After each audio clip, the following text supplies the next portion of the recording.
everybody? Richard Dolan here for a courageous conversation. Who I met today, you're right, there's no going back.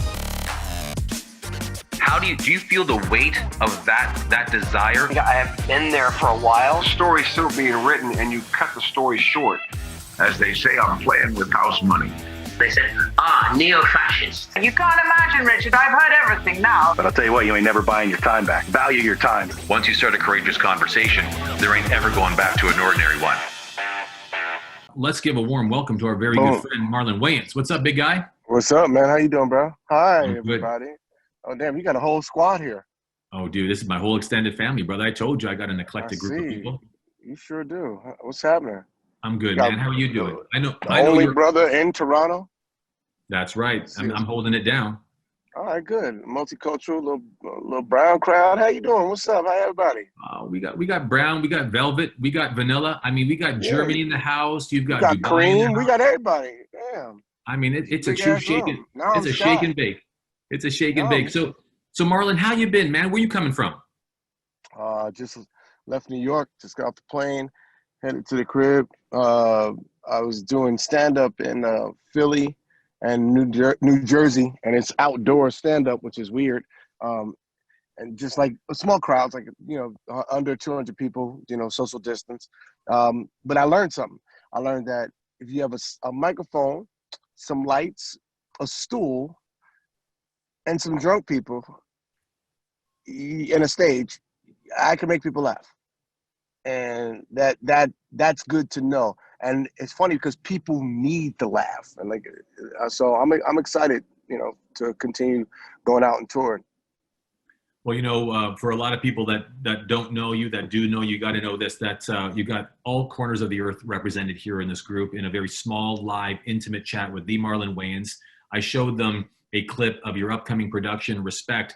And before I get to that, here's what I've got a lot of for you, and that is respect, a lot of love. As I've gotten to know you through a mutual friend, it's amazing that you're not just a comedian, you're not just a producer, you're not just a writer, an actor, and all those wonderful things. You're far more cerebral than that. You're deeper than that. And it might be because it comes from Elvira. My mom was amazing. That culture is definitely my mom. The spiritual is my father. The culture and the dreamer and the big personality I have is definitely my mom. And the decent looks. If I look like my dad, I'd be in trouble. Big trouble. It's been said, by the way. It's in your Wikipedia. My mom prettied my dad up like 10 times. Yeah, no, it's in Wikipedia. That's for public knowledge. That if this man took after dad, he'd be ruined. It says it there. Oh, it'd be a wrap.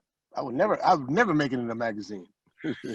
but all kidding aside, I mean, how big of a deal? I mean, for those who are watching this, and of course for the hundreds of thousands that watch the recording, and I'm grateful for your time. I know you're in the middle of two places. You're on your way home. You've been away for a while. So grateful, humbled, of course. I want to share something, so I'm going to go deep real fast, and then we're going to talk about some other lighter things. But one of the most amazing things about getting to Marlon at this particular time in my life was that he and I lost our moms in around the same time. And what's amazing is that if crisis and crucible moments don't bring accident, dang. Oh, look at that, right in front of you. Oh, I want to see someone crying.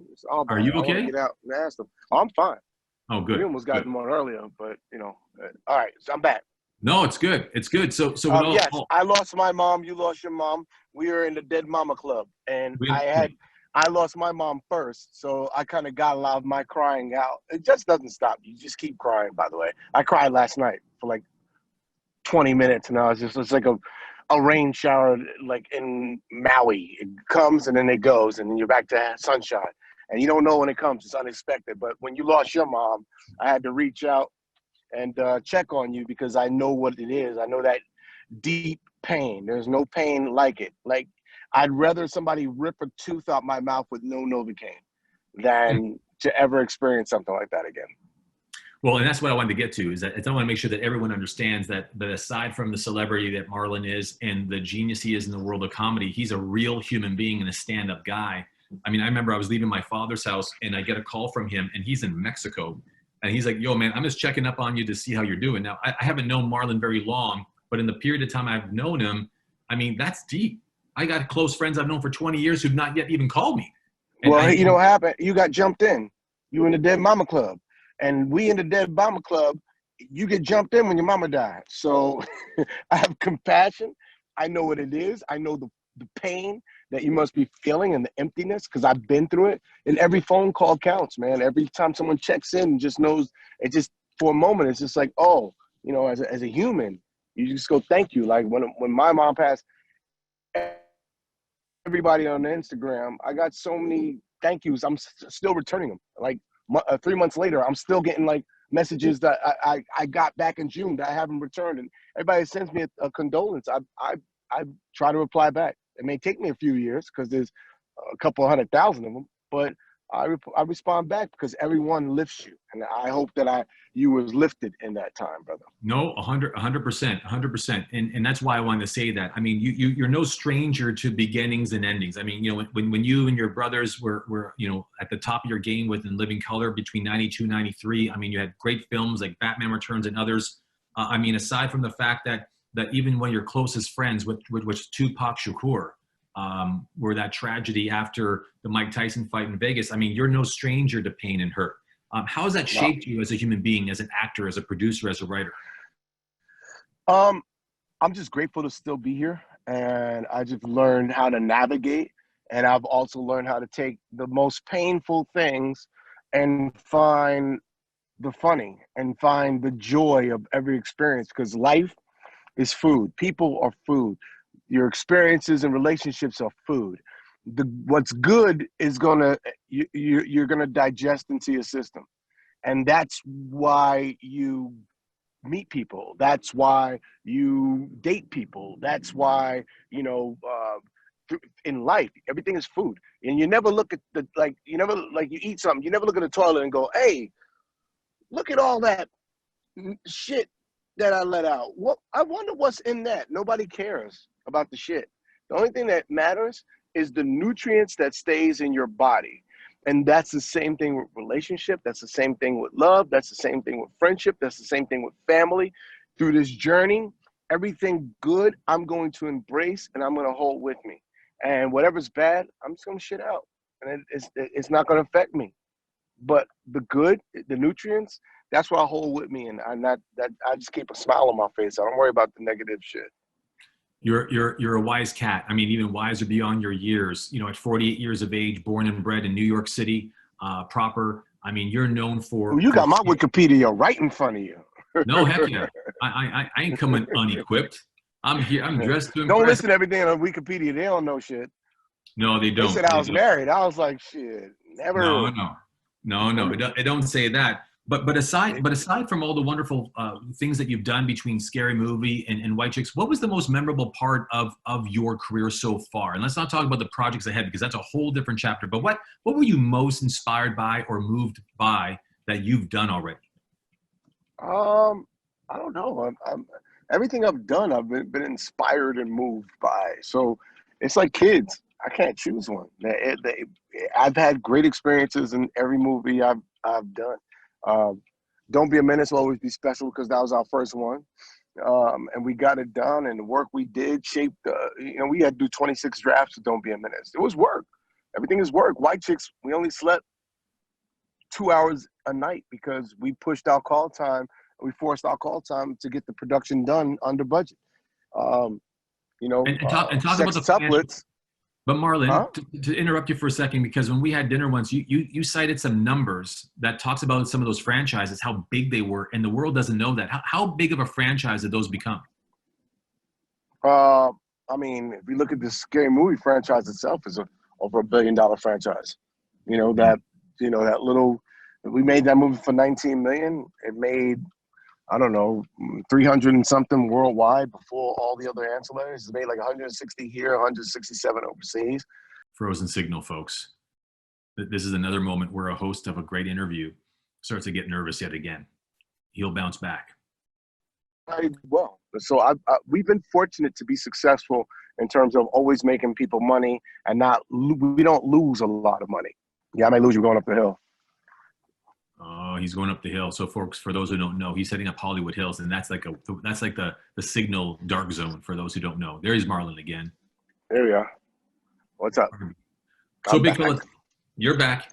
You're back. You're back. What we kind of grabbed and heard was every single production you've been a part of and every franchise that you've developed, they were mega hits. They did absolute fantastic. No, not everyone. You get your bombs too.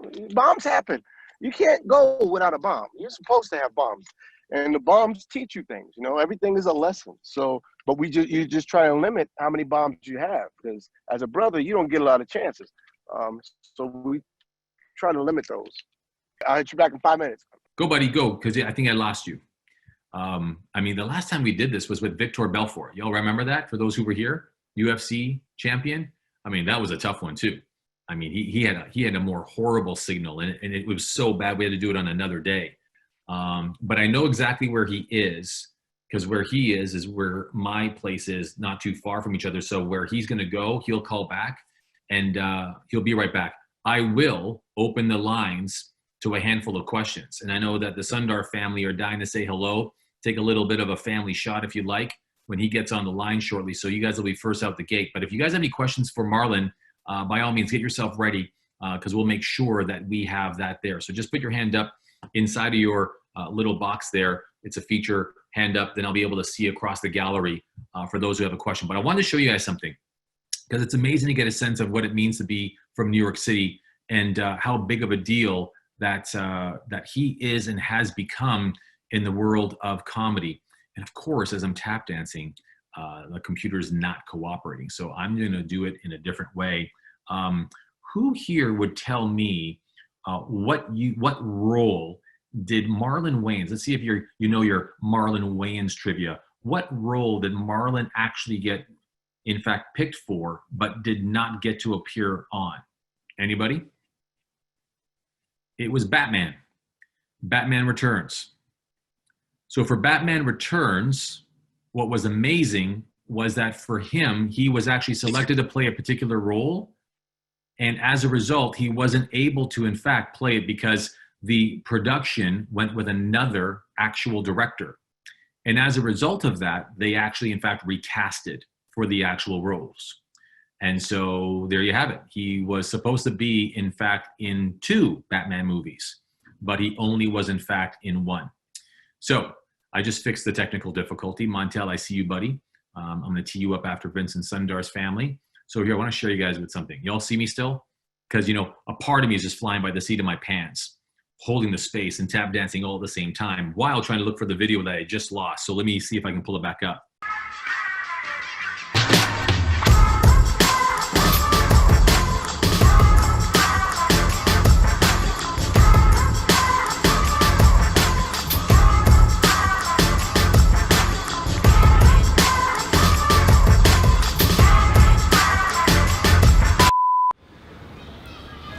I grew up right there where those kids were playing.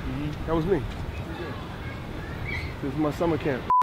I would like to introduce to you all an old friend and a continuing friend of Hudson Guild. Everybody please give it up for Mr. Marlon Wayans.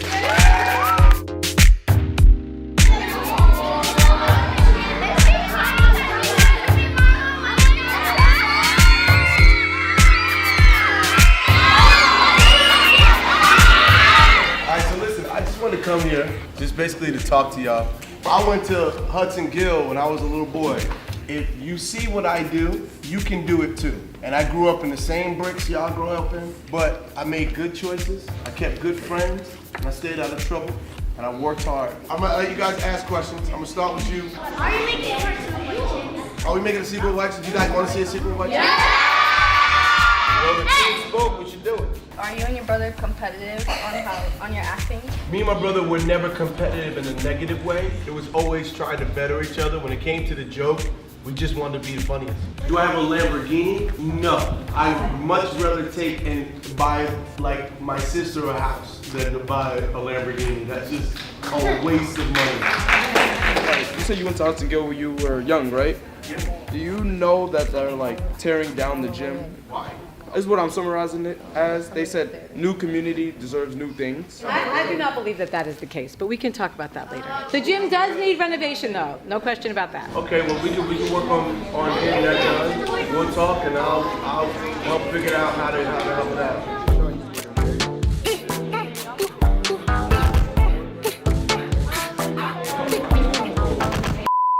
Isn't that cool? You all know what he ended up doing? Can anyone guess? He cut a check. That guy was the guy that actually gave it back.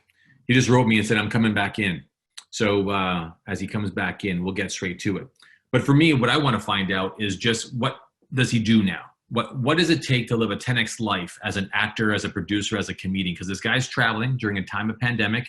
I want to find out what his routine is. We want to find out just what it takes for him to maintain that pace. And it's really important because I want to find out, as busy as he is during the pandemic, that he, in fact, can share a little bit of it. I mean, Naran, you got your question in the queue. I don't see that there. No, it's a good question, Naran. So why don't you get in the queue? I got you under Montel. Okay, buddy? Give me a thumbs up if you hear me. You know, for everybody that's here and understanding that the principles behind Courageous Conversation is to be able to open up my world so it can become a part of yours. And that's really kind of at the ethos of what makes us rock at 10X Life in headquarters, right? Is that everything that we're doing, we want to share with you so you can get doing it too. So it's not good enough for me to have these relationships. It's not good enough for me to have this access. I want to be able to share that. Because what good is it that me posting pictures and videos and bragging about these conversations if I can't share them with you? And that's important. I mean, there's people like Kyle on the phone here and Jay, it's good to see you. I mean, Ken is here. There's people here who I've shared that with, you know, that they've been able to meet people, whether it's big speakers or big celebrities or big politicians, because that's what I do. I like to share it. And especially with my 10X family, it's even more important to share it. Ain't that right, Kaya? So with my friend obviously taking his time, Troy, you got a question, right, around movie prep? I'm gonna make a note of that. I might have to go straight into questions given the fact that he's taking a bit of time to get back. And as soon as he does, we're going to go straight to questions. So that way everyone can get a question in with him. Yes? All right, good. So one of the things that I want to make sure that you're writing down right now so that this is beyond just a conversation, it's also a learning opportunity, is success leaves clues. You want to write that down. You know, for the young people that are watching right now, and for those who are learning still, you got to know that success leaves clues. When you study great people, and it doesn't matter what they do, they could be actors, they could be comedians, but they could be business people, they could be politicians, they could be entrepreneurs, they could be someone that was very old or someone that's very young. When you find someone that's successful, you want to find out what they did. And it's not that you want to imitate them, you want to emulate them. Because you never want to give up who you are. You want to be inspired by who they were. And that's important because you don't want to give up your self-identity. You don't want to give up what it is that you believe in. You don't want to give up your voice. So you want to keep your voice, but speak louder and be clear and more inspired given theirs. Does that make sense? Give me a thumbs up, everybody. So when it comes to listening to celebrities, when it comes to listening to actors or athletes, movers and shakers, innovators and disruptors, and especially for all things Courageous Conversation, it's about being able to find out what is it that they're doing that I can learn one thing from. So you want to write that down, one thing. You want to be able to pick up on one thing. One thing that if you picked up on it would really leave you inspired. Now I know Marlon's back in the house. What's up, big guy? I'm good. What's happening? I'm good, man. I'm grateful for you to be back, and I'm grateful for you to be spending some time. I mean, you got people from all around the world here listening in. And I thought, you know what, in the short period of time that we got left, because we've caught you in transit, are you comfortable taking questions from around the world, asking you questions? You cool with that? Yeah. Yep. All right. So Marlon, thank you. So as long as they say it in English or Portuguese. They'll say it in English. I know I barely speak English, so that's okay. So we've got the Sundar family in from Edmonton, Alberta, Canada. They have the whole family here. They're all fans of yours. They want to say hello. You got Marlon Wayans here, guys. How's it going, Marlon? I'm good. How you doing? Good. It's an honor. Sundars. Yes. Such a pleasure. Got the baby girls. Hi, baby girl. The boys are off somewhere. We don't know where. They just.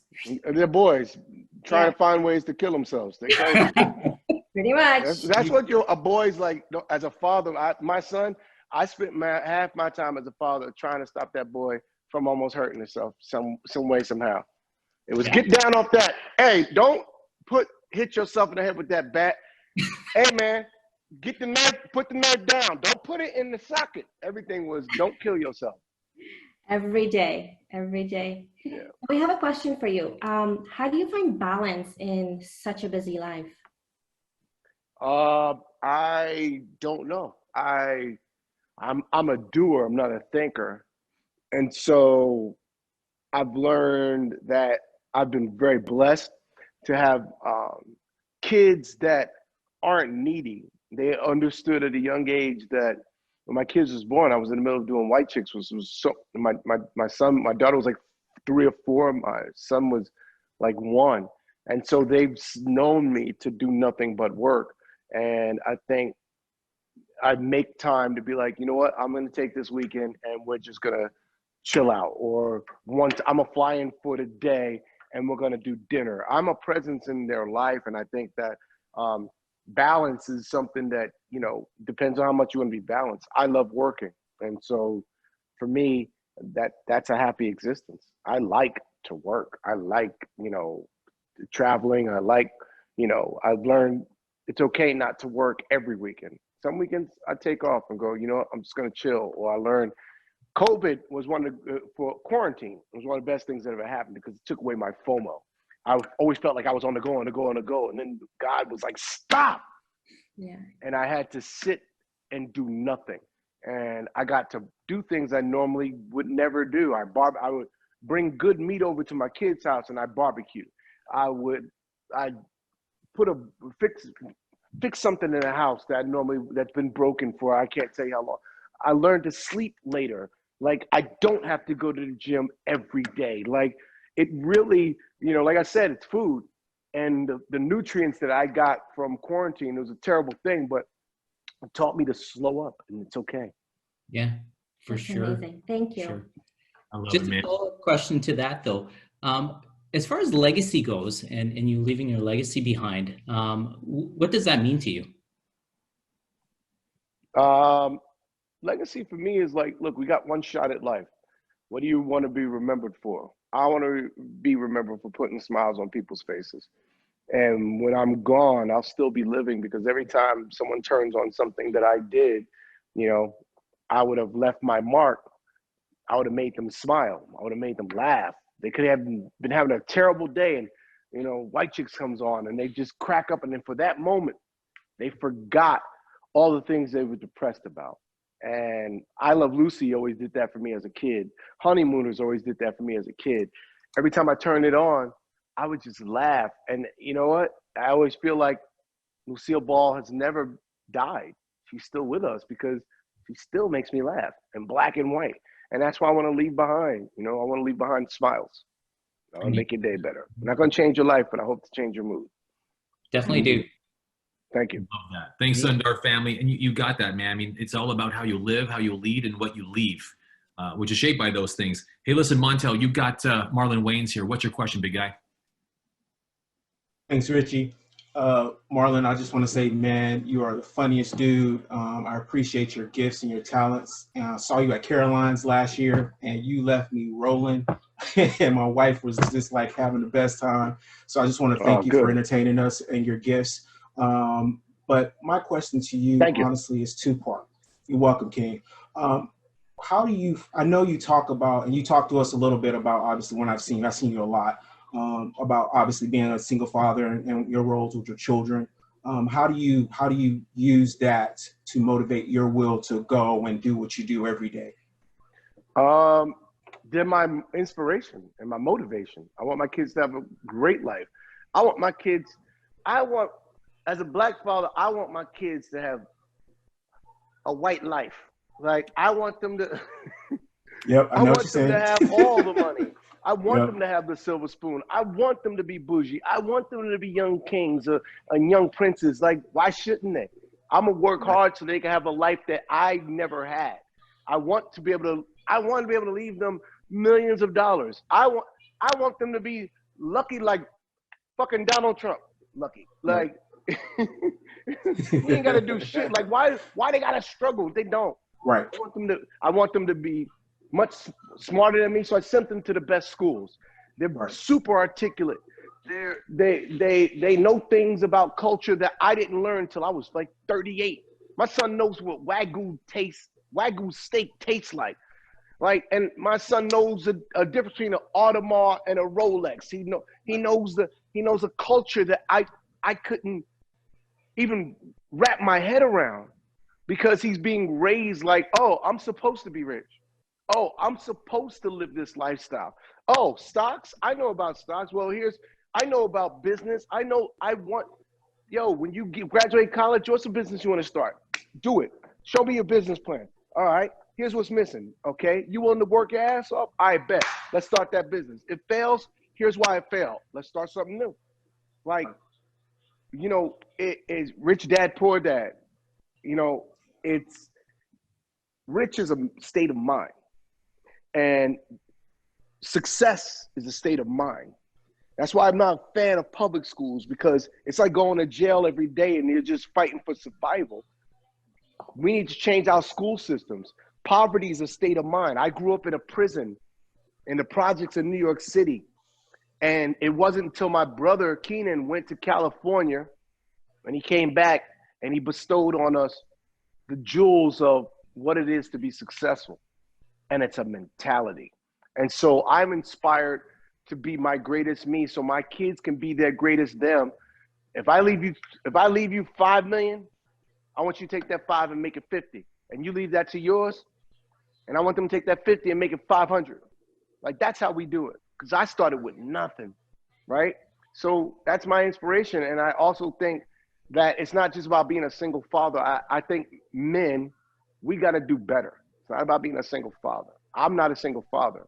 I had a wonderful partner and children's mother. And no, we're not together, but I love that woman as much as I love them kids. That is my family. It's not, just the kids. No. Right. That is half your DNA and half her DNA. And she's with them more than you're with them. So that's really 30%, 35% your child. So you better love that woman. You better understand that a boy watches how a man is to his mother. A daughter watches how a man is to his mother. And that sets the tone of how they're going to love their significant other. I don't want to raise them in damage. I want to raise them with love. And so you got to make a man's choice, a man's decision you got to love the mother, honor her, love her. My baby mom still got my credit card. She has a better house than me. She drives the same car I drive. We never went to court. I never put divorce and never talked about lawyers and all that. I when her dad died, I said, I got you for life. And I won't let any woman or anything come in here and tell me how to take care of that woman that I chose to take care of, because that's my family. So don't just honor your kids, honor the mother. 100%. I mean, those are truth bombs. And there's one thing I got to say is that if Marlon, I got to say it one more time, is rich is a state of mind. One of the things I love always when I've hung out with Marlon is when my son graduated from school and I said to him, hey, listen, he's not all that good in math. And he says, look, man, I mean, you don't need to count. He goes, I can count to 1 million. And I did that several times over. You'll learn, just be diligent, stay in school, do the work. And it's always about that same thing, but state of mind. Goodness gracious, Marlon. Thank you so much. Thanks for that question, Mantel. I appreciate you, big guy. Thank you, brother. See you in Caroline soon. No problem. Soon as this pandemic is over. Well, I'm getting ready to move to Florida, so I'm still going to have to catch you wherever you go to next. Oh, what part of Florida? Family's down in South Florida. I'm a real estate broker, so I'm going down to be closer to family because COVID's kind of messed up my mindset, man. I gotta be closer to my family, man. It's been crazy. I've been loving it up here, but I got to get down there to check on my family, make sure my aunts, uncles. Fort Lauderdale. Oh, good. I'll see you at the improv down there when they're. You know it. Most definitely. Or the Jackie Gleason Theater. I'll be Jackie down there. Gleason as well. Out there. I'll be there wherever you are. All right, boy. Appreciate you. Sound a little creepy, but yes. Yeah, exactly. I'm in your drawers. Oh my God. I've never realized how awkward my humor can get when I hang out with Marlon, because I try to be funny and it comes out awkward. So I'm not going to bomb. You just bomb all the time. When you're not terrible. You're like 1 for every 20 jokes. You'll get a good one. But you got to try, right? Then he makes fun of what I dress and my short size and all that kind of stuff. No, I don't make fun of the way you dress. I just don't think a man should have camel toe. So what I would suggest is that you wear slightly bigger shorts. It's weird. I got you. I'm grateful that you're looking, but I'm taking. Listen, I'm not looking. It finds me. So I'm just losing it now. So Naran Kalathungam from Toronto, Ontario, Canada. What's up, Naran? You got Marlon Wayans here, man. Hey, thank you, Rich, and thank you for welcoming us into your circle of friends. Marlon Watt, an honor to talk to you, especially to follow the conversation that Rich wears shorts where you can see a camel toe. I mean, that's something crazy. Rich, you and I are going to have a chat about this later. But let's move on, folks. Make sure you chat when he got pants on. That's right. That's right. Marlon, you have, I love what you say. I love how you say it. And most of all, I love that you've given me almost hernias watching your work. Thank you. Right? In laughter. But I want to ask a more of a serious question. What I've noticed is that political correctness right now seems to be like it's hyped up there. And I think one of the people that are getting hit the hardest by it are comedians. Am I imagining this, or are there limits placed on comedy by political correctness? Is that an attack on free speech, or how do you see it? How is it landing for you? Well, it's definitely an attack on free speech, and I don't think it's not people. The cancel culture is really the social media, which starts this firestorm, and there's a bunch of people with no real faces, with fake profiles. These are bots. It's not even real people. And the bots on social media start this campaign, and the stupid media picks up on it, and it makes it this whole big firestorm that it doesn't have to be. I'm always going to speak my mind. I've always been, first of all, I'm an equal opportunity offender. So everybody gets it, including myself. I've learned that the one thing people can't take from you, one thing people can't try to cancel you for is your truth. My truth is my truth. And so if I talk about me, this is my experience. Who are you to tell me what to feel about my experience?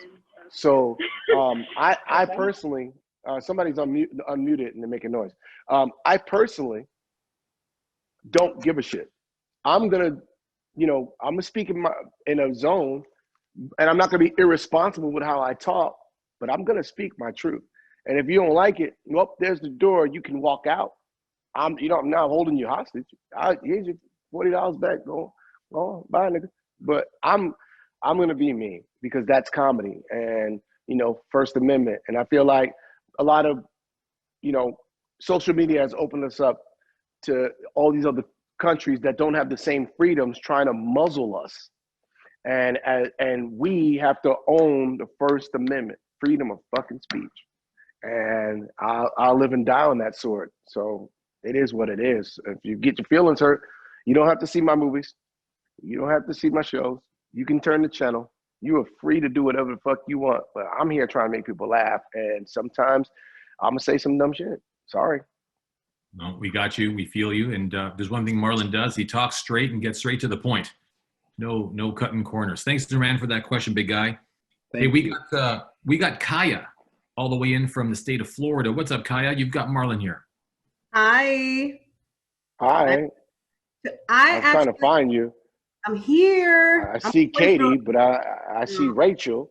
Hi, Katie and Rachel. I'm looking for Kaya. I'm here. I see Leah. Where you at?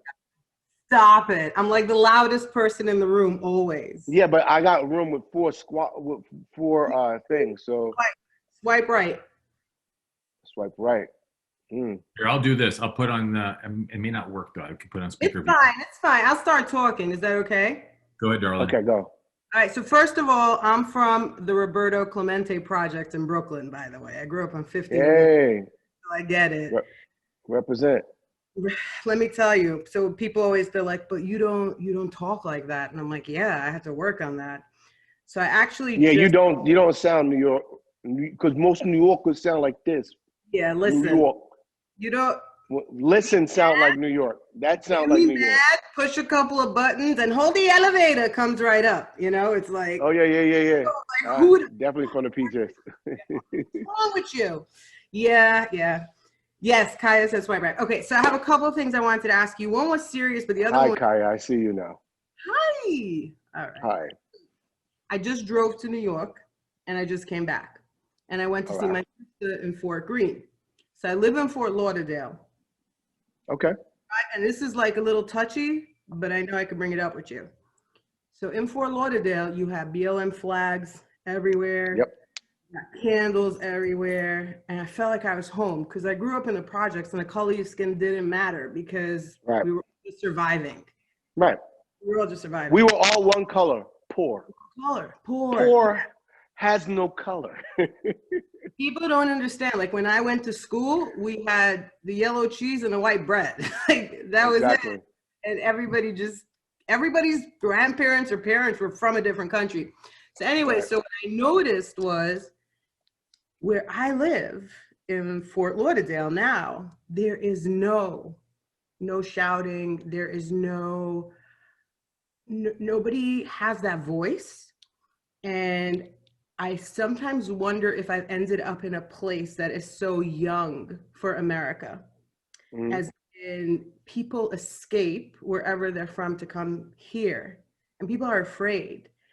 But in New York, there's a brotherhood, and there's just this, like, people aren't afraid. It's like, you're gonna arrest me, you're gonna arrest 3 people next to me. I'm not afraid. So I wanted to ask you, you said you just got back from Philly and you were in LA. Yeah. How are you seeing the different cities and the representation of people finding their voices and speaking up? Well, I think the more cluttered the city, the more you're going to hear the voices. New York, we're on top of each other. New York is just a melting pot. It's the only place where literally you have blacks, whites, Hasidic Jews, Puerto Ricans, Dominicans, Asians, like all white, all different kinds of white, Italians, all thrown together. We are forced to integrate. The rest of the, Philly's similar. Chicago, LA is not like that, but we found time to all get together and do the marching. I think Florida is a different place, and it is, people don't really, Miami, I could see that happen. But a lot of that's kind of spread out. If they march, people ain't know where they're marching to. I think there are people in Florida that's down for that kind of cause. And then there's some people with old values in Florida. And so am I going to judge those people? If that's where they go to escape, y'all do that. And I respect that. But me and mine, it's important to us. We're going to march. We're going to make it a movement. So instead of be a part of making the culture happen, instead of looking and just going, man, this ain't happening. Well, then organize. Go get a yellow paintbrush and write Black Lives Matter in the street. But don't expect, I don't have no expectations of nobody. And I think living in this country, what I've learned is to agree to disagree and still have respect for all my brothers and sisters. You have the right to think and feel how you want, no matter how stupid it is. Now, we may not be close like that, or we may come to the fence and have a conversation, and you learn something about my culture, and I learn something about your culture. And over time, that fence starts to come down. What was great about this whole movement is this was not about black and blue. This was about hate versus love. And I seen so much love that I was inspired to see. When I look over and I'm marching, I see for Black Lives Matter, I see white people marching with me. I see Asians and little people, like everybody's like, yo, we on team love. And I think we all need more of that because, we're raised in fear. I can't be mad at a racist in a way because they were raised that way. They were programmed that way. And it takes, as long as it took to program them, it's going to take to deprogram them. But you can't be mad at them. It's just the way they were raised. Over time, we'll get rid of it. But it's a process. And the only thing I could do is infect people with love, positivity, and happiness. Because maybe I take a racist and make him my best friend, and he's like, what the fuck was I thinking about? But, you being part of the infection, not a part of the affection, not a part of the infection. And that actually brings me to my second part of the question. Damn, you got another question? Yeah. You got long ass answers. Yeah, my questions are short. I'm kidding. My answers are long. Good. That's how we want it. So the next part of my question was, so essentially it falls on you because you have established yourself as a comedian. You said that you want to live on forever and making people smile. So when does Marlon get real time? When there's no way that people don't have darkness or sadness. Does it hit you, and how does it affect you, and how do you cope with it? Is that too much? I don't put everything I do on social media. I'm not that guy, right? I have my life. If I have something funny to post, I'll post it. If I'm promoting something, I'll post. But for the most part, you know, I do live my life. Like, I have private time with my kids. I don't post everything we do. That's my safety. That's my getaway. My kids. I'll go to like somewhere and lay low. Like, I just went to Tulum by myself for 14 days and just chilled. Or I'll go to one of my buddies' house, and my buddies will come over to my house, and we'll just hang out. I'm not always working, but when you're out and about, I'm a star, and I realize that I can't clock out when I'm in public. When I'm in public, I have a 24-hour job. So when I'm eating, people's gonna come up and be like, hey, can I get an autograph? And I'm gonna respectfully say after I eat, or if I'm with my kids, just give me a second, let me wrap up with my kids, and then I'll take a picture with you. Or if I'm busy, I'll be like, 1 second. But for the most part, I'm a friendly dude. I'm only me because of y'all. So I can't sit on a pedestal and think I'm better than anybody. But there's times I don't want to be bothered. There's times, you know, my mama died. I'm in the hospital. I just can't take a picture with you right now. I'm hurting. Thank you. But not now. And you just got people, either they understand or they don't. But at the end of the day, you have to own that you're human. But you have to give effort, and you have to be approachable, and you have to give back, because you're only as great as the people that support you. And if you know that, you can't be mad. You know, it's like a fireman being mad he got to run into a burning building. You fucking chose that job. You have to love it, right? It's the same thing with me as an actor, writer, producer, comedian. I want to be one of the biggest stars in the world. You know what that comes with that? A lot of fucking fans. And I can't be mad that they want attention. And if I want to be away from it, then go somewhere where nobody's at. But I can't be mad. I'm not going to let it disrupt my happiness. I know what I signed up for. That's why I practiced my signatures when I was in, you know, kindergarten. I knew that's what I was signing up for. Let's get it. That's cool, man. Keeping it real. I heard that you just didn't know how to sign your name, so you have to keep writing it as a form of discipline. But anyways, who's keeping track? Do you have time for a handful more, Marlon? Because people are loving this. Go for it. The chat room is blowing up. People are loving you. I mean, Belgium's in the house. Germany's in the house. Dubai. We've got people in from Kuwait. I've been to every one of those places that you just named. I've been to Kuwait. I've been to Dubai. I've been to Germany. I haven't been to Belgium yet. We got to take it to Belgium. We're gonna get. Well, speaking of Belgium, we got Tsunami here and his family in from Belgium. What's up, Tsunami in Belgium? You got Marlon. Hello. Hi. Hi, Tsunami. How you doing? I'm doing fine. It's my daughter who has a. Go for it. What? Tsunami, you just muted yourself. You have to unmute yourself. There you go. Yeah. Okay. Oh, okay. So, yes. So, I wanted to ask you, I've read your biography and stuff, and it always says what you've done and all the things you've been in and all those things, but it never said how did you get there. So my question is, where did you start? Like, where did you start looking? For example, your life as an actor, like, where did you start looking? Did someone come and tell you, oh, there's an audition right there? Or did you go look for yourself? I was very lucky in that I had 4 brothers and a sister that preceded me in Hollywood. I always wanted to be an actor before my brothers even wanted to be actors and comedians. Like, I knew this is what I wanted to do. And so I always auditioned for every play, and I always got the lead role, unless I turned it down because I didn't like it and I did the second lead. I did that in Oliver Twist. I was like, I think it's a degrading role. I don't like the way they're treating Oliver Twist. I'm going to be Mr. Bumble. it's all preparation. I've always known I was going to do this at a young age. So I auditioned for every play. I went to performing arts high school.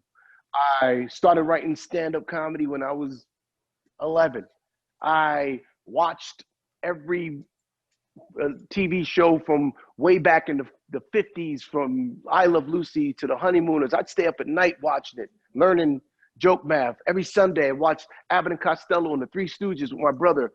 Watch every Looney Tune cartoon back in the day, because Bugs Bunny was one of the greatest comedians because he did characters. He told jokes. He was political. He had great situations. There was great characters in Looney Tunes. There was great voices, the animation. So I just became a student at a young age. How old are you? I'm 15. I just turned 15. Right. So if you want to do it, then every day you got to work toward that dream. And then one day you got to move toward the opportunity when you're ready and you have all of the tools and you are ready. Then you move to where there's opportunity. And now that you have the science down and you move to a place where there's opportunity, success is very simple. It's preparation meets opportunity equals success. So prepare. Stay a student, learn everything you can. And every time you think you know it all, go learn something new in your art form.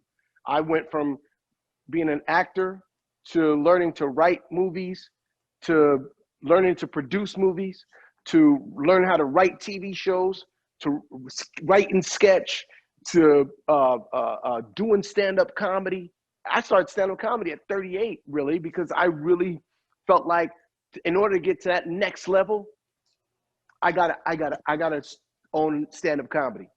Eddie Murphy blew up like that. Richard Pryor blew up like that. You know, Kevin blew up like that. Like, I'm like, okay, I got to add something new to my game. So stay a student, stay hungry, always work towards your craft every day. Don't party and all that other stuff. Yeah, be social, but if something funny happens or something hurts you, write it down. Turn your broken heart into art, always. So start now. That was big. Thank you very much, Marlon. You're welcome. Tsunami, so good. We got a final one here from Victoria. Victoria, what's up, darling? You got Marlon Wayans here. Hi, Marlon. How are you? Hi, Victoria. How you doing? You the one that wasn't on mute. Girl. No, that's not me. I'm joking. Listen, I know you come from a very talented family. So how hard was it for you to like make your name stand out so that everyone won't say, hey, that's Sean brother, that's Kim brother, that's Keenan brother? How hard was that? And also if you can tell us, what does 10X mean to you? I don't know what 10X means. Really? I never heard of it. What is it? How you never heard of it and you're Richie's friend? What is it? Okay, so you don't know. It's the size of my shorts I generally wear. That's why it's a bit of a soft spot for all of us now on this phone call. But What is before we 10X? last question, You Victoria. weirdo. What's that? 10 extra small. What is 10X? Well, as you may or may not recall, 10X is the standard we all live up to and through. It's my good dear friend Grant Cardone who wrote the book called 10X Rule. And it's why that 10X over there is there. It's why 10X is something that a lot of us champion. This house right here, all these folks are a lot of students of the 10X work. But as you guys can now appreciate and get, because you stole my thunder, Victoria, because I was going to get to a 10X conversation with him shortly. But it's okay, you let it out of the bag. Let's get your question first. The question was, how does... I think to stand out, you have to, I stood in. I wasn't eager to break out. I wasn't eager to try to be something different. I just was me. You know, I realized that I have a hand, there's 5 fingers. Each one has a different function. It's the same thing with my family. I know I've always known what I do. And I realized the more work that you do, the more you create who you are. The work is what you become. So I don't have a standard for myself in that way. Like I gotta be zany, or I gotta be physical, or I gotta be the dramatic actor. I just gotta be everything that I am. And that's hopefully what will make me stand out. But even if I didn't stand out and I stood in, I'm still amongst a bunch of greats. And I'm so happy and so blessed to be in my family, to be a Wayans. That's my tribe. And I donated all of me to Wayans with pride for the first 25 years of my career. And the last 7 years has been me dedicating myself to now Marlon. And, you know, life happens to where you break away. Me and my brothers, we didn't say, I'm not working with you no more. We just stopped working together. Everybody started doing their own thing. And God gave me this opportunity to go be me. And after 25 years of working with my brothers, I know who I am. I've always known who I am. I have different opinions than them. And I don't mind going, no, I think you're wrong. I don't think we should do that because of this. And I always look at The Godfather. What I loved most about Michael was that he had a different journey than his brothers. Man, Michael went to the Army. He didn't want to be a part of the family business. He wanted to become his own man. And then he got thrusted into this world that he didn't want to be in. And he was able to bring all of who he was to the family. And he became Michael. And that's what I feel like. I feel like I went to college for 2-3 years. My brother Sean was like, what are you doing? Just join the family. I said, no, I want to be Marlon. I have to learn to be me. I love you, but I'll see you in a year or two. But I need this for me. You going back to school because you're in love with that girl? I said, no, I'm going back to school because I don't know who I am and I just need this for me. And I love you, but I'll see you in a couple of years. And those are the things that define you. You know what I mean? It's like I could have did maybe 7 different movies before I chose to do Mo Money, which is crazy because the first movie I do is a movie with my big brother. But that's the only script I really liked. I was up for Juice. I was up for Fathers and Sons. There was like literally 7 movies. I was like, I'm going to go back to college. That would get. But Mo Money, I felt like that role, I could kill that. And I'm working with my brother who's a legend to me. I'm like, and I had to audition for it and I went and got it. But I've been known who I was. And that's one of the other reasons why I started doing stand-up comedy, because for me, it's about my point of view. Like I want to shape my point of view. I want to know what I think. What is my feelings on this? And how do I articulate this into something funny? So yeah, standing out, I'm not worried about that. I'm just worried about expressing and working as hard as I can at the pace that I like to work at and do the things that I love to do. And it's shaping me into who Marlon is. Marlon's a guy that can do everything from physical comedy to drama, to Shakespeare, to you name it, to romance, to action. Like I do it all. And that's what makes me me. And I don't want to compete with my family. I just want to be the best version of myself that I could be.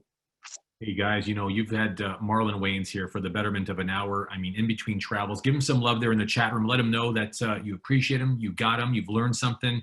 I mean, as I'm going here, here's the short version of what you've said in the time that we've been together, and I'll reserve the right maybe just to one final question about what you're most excited about next, Marlon. But here's what I've heard you say. You're a doer, plain and simple. You got one shot in life, so take it. Rich is a state of mind, and poor ain't got no color. I heard you go on to say that we all got to be on the team love. You got to stand out and stand in. You got to stay hungry. You got to prepare like as though you are as great as only those you are supporting. And you got to turn your broken heart into art. I mean, that is some serious gold coming from your 48 years of being on this planet, being a father, being a leader, being all the things that you are. So tell us, Marlon, what's got you excited most as you look forward and to the horizon? Well, first of all, every time you say you're 48, I swear to God, I look at my face and I just don't feel 48. I look and I go, I'm 20 something, but I am 48. I'm a young 48. And I feel like as long as I've been doing this, my best years are ahead of me. Like now I got 2 great projects coming up. I have On the Rocks, where you're going to see a completely different side of me. It's a leading man. I play a good guy, and I work with Bill Murray, Rashida Jones, and the great Sofia Coppola. It's a beautiful, funny, sweet movie. I think you all will love it. It's going to be on Apple TV October 23rd and in theaters. And then I have on Respect, which is the Aretha Franklin biopic, and I play the villain. I play the bad guy. I play the abusive ex-husband, Ted White, who helps catapult Aretha to fame and tries to drag her down at the same time. And it's a darker role. It's something nobody's would expect from me, or you're gonna be like, Marlon? And it's also he's everything. He's romantic. He's dangerous. He's charming. He's a pimp. He's so many different things. Or a player. He's so many different things, and I get to play them all and showcase all these different parts of me. And he's the romantic lead as well. So I'm excited for that one to come out. That comes out January, Martin Luther King weekend. And there's some great performances. It's a beautiful movie. And, I always say my best years are ahead of me. And I truly feel like as long as I've been here, I think I'm starting to arrive. You are. And I mean, that's why there's Oscar buzz synonymous with your name. And how does that make you feel? I don't know. I'm so busy working that I never celebrate because I'm so busy working. I feel like when you start celebrating, you start feeling yourself. I don't want to feel myself. I get more excited about just doing the work. It's great to be acknowledged for your work, especially as long as I've been doing it, that I'm starting to hit a stride. And it took me 30 years to come into my own. It took me, I logged my 10,000 hours. And so, success is on the horizon and it feels great, but it's not going to distract me from knowing that if I do get buzz and I do win a statue, well, that's when the work really begins. Now you got to work 5 times as hard as you did before. Getting there is one thing. Staying there takes at least 3 times as much work. So ain't that the truth? Ain't that the truth? So talking about work, I know you got probably plenty to get to. Yeah, I have a conference call happening right in a second. I was supposed to read a script, but I did this with you and say hi to the people instead. Now I got 20 minutes to read a script before I got a meeting. Knowing you, man, you're going to compress, and this is exactly where 10X will serve you because you're going to do it even faster knowing that you're going to be inspired by a 10X velocity. Marlon, I love you. I'm grateful to call you a friend. I'm humbled to have you in my world.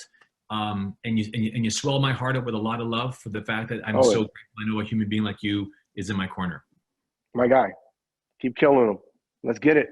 I appreciate you guys. Folks, bye, you guys. Thanks for tuning in. Love. Everybody.